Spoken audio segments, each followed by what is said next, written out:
और अलीगढ़ की खैर विधानसभा सीट। क्या कहता है ज्योतिष गणित खैर का?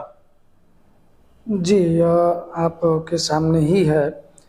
अब अगर हम खैर विधानसभा की बात करें जी, तो यहाँ जो ज्योतिषीय गणना है थोड़ा क्लिष्ट दिखाई दे रहा है।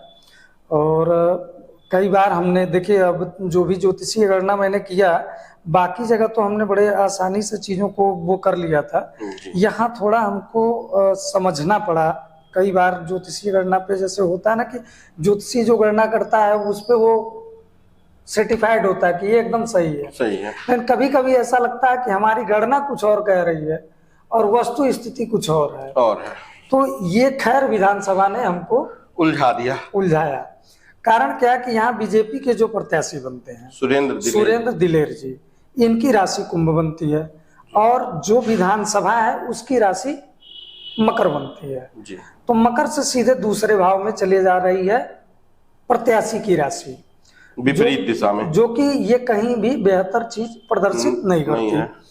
अब आ जाइए, जो चुनाव चिन्ह है कमल का निशान, वो इनके छठे चला जा रहा है, यानी कि रोग ऋण शत्रुता के भाव में इनके साथ भी है, कहीं से सूट नहीं कर रही है। अब आ जाइए पार्टी, तो सिर्फ और सिर्फ बीजेपी के प्रत्याशी को पार्टी सपोर्ट करते हुए नजर आ रही है, यानी नहीं ब्रिक, क्योंकि ये पंचम में जा रहा है, यानी पब्लिकली सपोर्ट। तो ये हर दल के लोग अपने हैं, वो सपोर्ट इनको मिलते हुए दिख रहा है।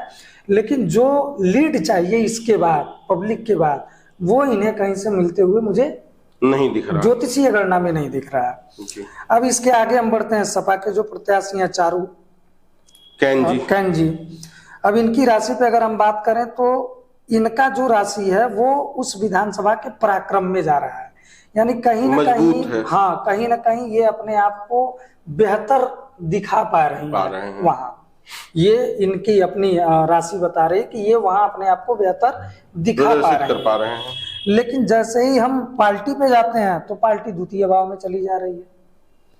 तो पार्टी क्या, ये तो अपने आप को बेहतर दिखा पा रहे हैं, लेकिन पार्टी वहां पे मजबूत नहीं दिख रही है।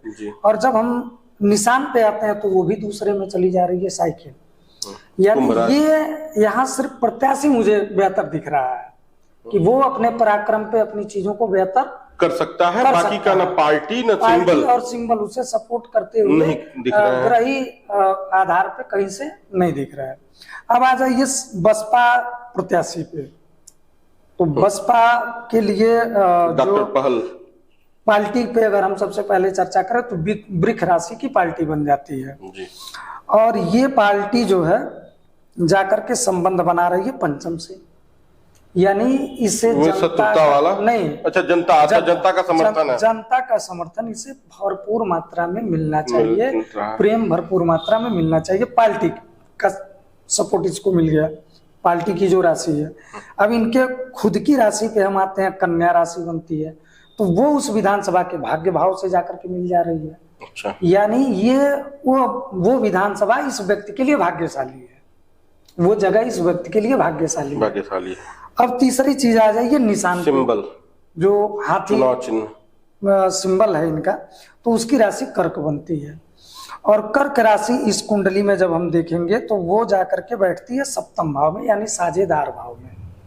यानी ये भी लड़ाई में है। ये प्रत्याशी, हम लड़ाई में नहीं कहना चाह रहा, हम तो जो ग्रही व्यवस्था दिख रही है कि हमें लग रहा है कि यही सबसे बेहतर और सबसे, मतलब अब आपके हिसाब से अगर इन तीनों सीटों का समीकरण समझा जाए तो एक सीट बसपा के खाते में जा रही है, एक पे लड़ाई है और एक पे सपा जी क्लियर है जी। तो अब यानी कि विधानसभा में 2 लोग हो जाएंगे बसपा के सिंबल पर। चलिए, तो ये 3 सीटों का गणित है, बाकी की 6 सीटों पर भी हम क्या ज्योतिष गणित कहता है, किसके पक्ष में नतीजे जाएंगे, ये हम आपको बताएंगे।